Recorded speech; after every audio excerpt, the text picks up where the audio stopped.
Olá, somos os alunos do curso de Direito Noturno da Unifap, primeiro ano azul, primeiro e segundo semestres, e apresentaremos a partir de agora o trabalho de Direito Obrigacional e Responsabilidade Civil do professor Wesley Monteiro, com o tema de cessão de crédito e assunção de dívidas.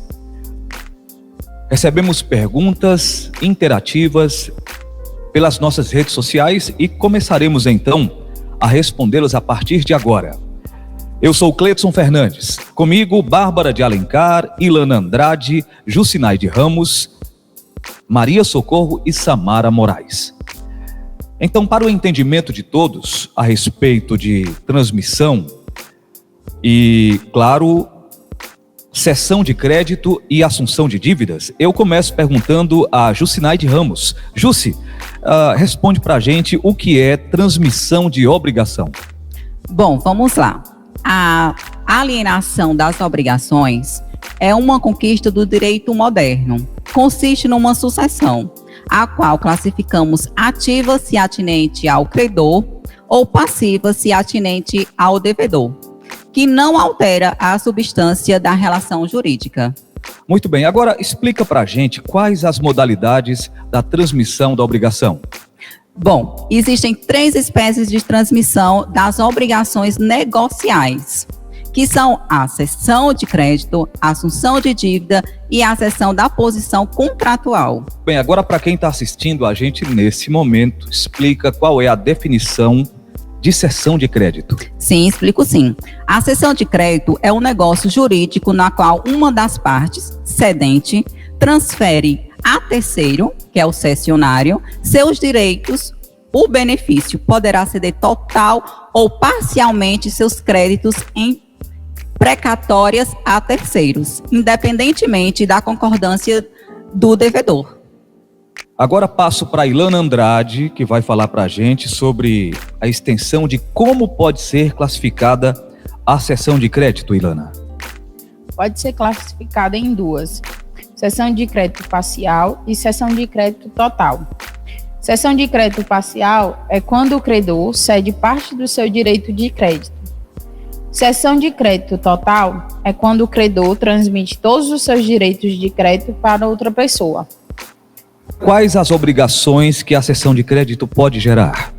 Cessão de crédito a título gratuito ocorre quando o credor transmite uma obrigação gratuita. Cessão de crédito a título onerosa ocorre quando o credor transmite uma obrigação em troca de uma remuneração. Muito bem, somos alunos do curso noturno de Direito da Unifap. Estamos apresentando o trabalho de Direito Obrigacional e Responsabilidade Civil do professor Wesley Monteiro com o tema de cessão de crédito e assunção de dívidas. Para encerrar aqui a rodada de perguntas com a Ilana, eu peço que ela responda quanto à origem, favor, conceitue a cessão de crédito. A cessão de crédito legal é quando a cessão de crédito é determinada pela lei. A cessão de crédito convencional, quando a cessão de crédito é determinada pela livre vontade do cedente ou do cessionário. E a judicial, quando a cessão de crédito é determinada por decisão judicial. A legal tem um exemplo do artigo 287 do Código Civil, que diz que quando for cedido o crédito, também será cedido os acessórios. Um exemplo, quando um inventário, o juiz decide que um crédito do falecido transmite-se para herdeiros. Muito bem, agora passo para a nossa colega de equipe, Maria Socorro, que vai nos responder também dentro aqui do nosso trabalho, se há exceções, Maria Socorro, para a cessão de crédito.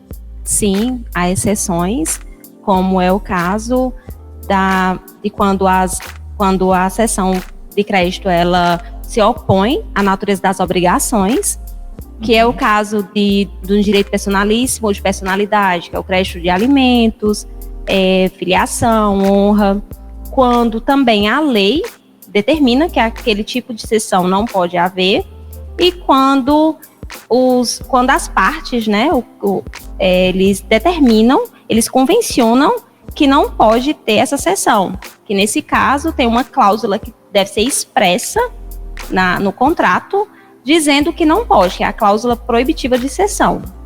Agora, quanto às garantias, no caso da cessão de crédito, como é que isso fica? Nesse caso, no caso das garantias, a gente deve lembrar do princípio gravitacional, né, jurídico, que é quando as garantias seguem o principal. O principal é o crédito e as garantias são os acessórios. Garantias, elas podem ser fiança, aval, juros, multa.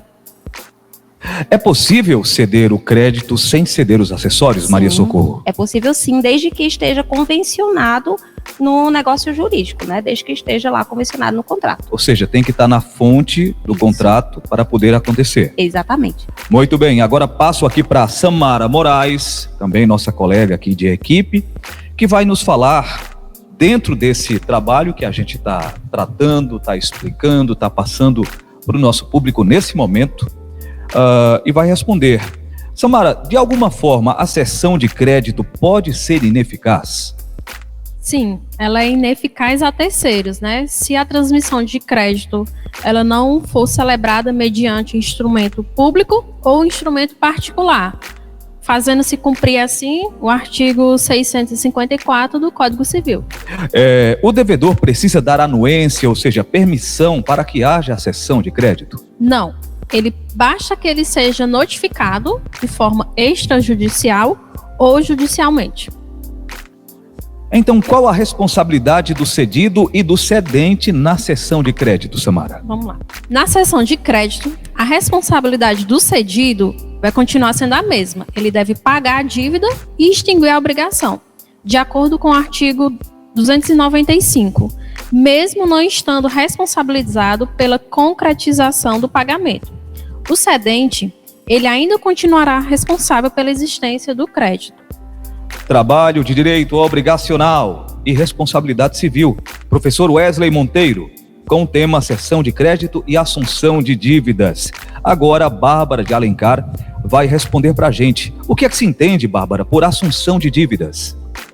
É um negócio jurídico que traduz a transferência de um débito a uma terceira pessoa que assume o polo passivo da relação jurídica obrigacional, se obrigando perante o credor a cumprir a prestação devida. Ok, quais os requisitos, Bárbara, para a assunção de dívidas? Os quesitos são: o credor tem que concordar expressamente de acordo com o artigo 299.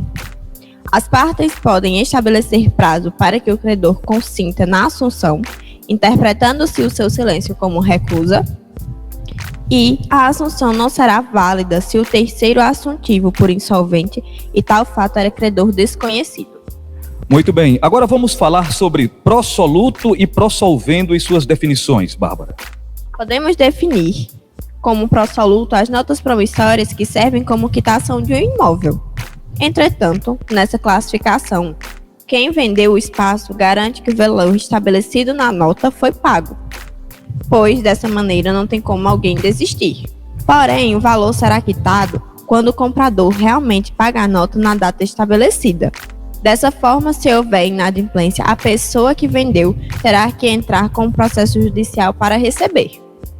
Já as notas do pró-solvendo não garantem que o vendedor recebeu o dinheiro quando a nota foi emitida, mas sim quando de fato ele recebe o valor. Ou seja, a dívida só é quitada quando o comprador realiza o pagamento do pró-soluto e pró-solvendo. Dessa forma, por mais que elas tenham essas diferenças de classificações, as notas pró-soluto e pró-solvendo servem para afirmar um compromisso feito entre o vendedor e o comprador. Então, em suma, cessão de crédito ocorre no polo ativo, quando o credor cede o seu direito de crédito a um cessionário. Assunção de dívida ocorre no polo passivo, que é quando alguém assume a dívida de outra pessoa. Esse foi o nosso trabalho de direito obrigacional e responsabilidade civil do professor Wesley Monteiro com o tema de cessão de crédito e assunção de dívidas. Primeiro ano azul, primeiro e segundo semestres. Equipe: Cleidson Fernandes, Bárbara de Alencar, Ilana Andrade, Jucinaide Ramos, Maria Socorro e Samara Moraes. A você o nosso grande abraço.